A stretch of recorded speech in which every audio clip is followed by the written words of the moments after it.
forbidding place. Into our faces drafts of the stifling air, superheated by the suns of 5,000 years, which have shone upon the pyramid until it glows like a furnace. James Henry Breasted, 1905. As the Pyramid of Khufu continued its rise, another corridor was added within this massive structure, known as the Grand Gallery.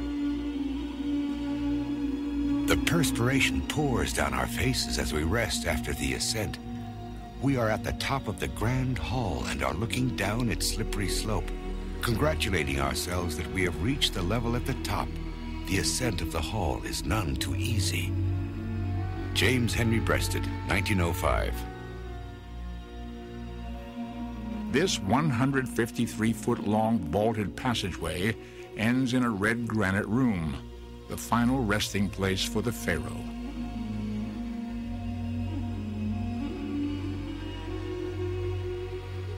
At the far end of the chamber is the red granite sarcophagus of the ancient king for whom the Great Pyramid was built. It measures over 7 feet in length and a little over 3 feet in width.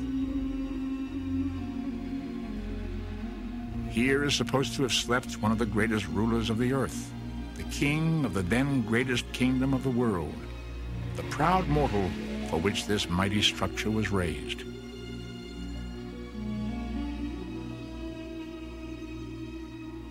The dimensions of this sarcophagus have been carefully studied. They are interesting in that they make this object too large to fit through the entrance into the chamber, causing experts to conclude that it must have been placed there during the pyramid's construction. Deep in the heart of the Great Pyramid, and before us is the sarcophagus in which the king was entombed. See how the tomb robbers have broken away the corner in their mad search for treasure.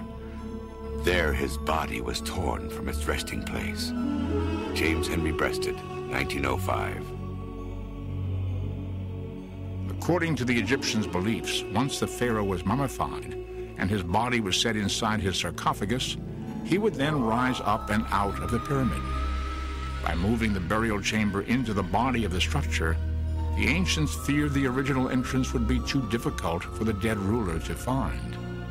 The Egyptians realized that this was a problem, and so they had a model shaft that came down from the northern face of the Great Pyramid, so the king had a way of his spirit to go up to heaven. The Egyptians believed in balance in both art and architecture.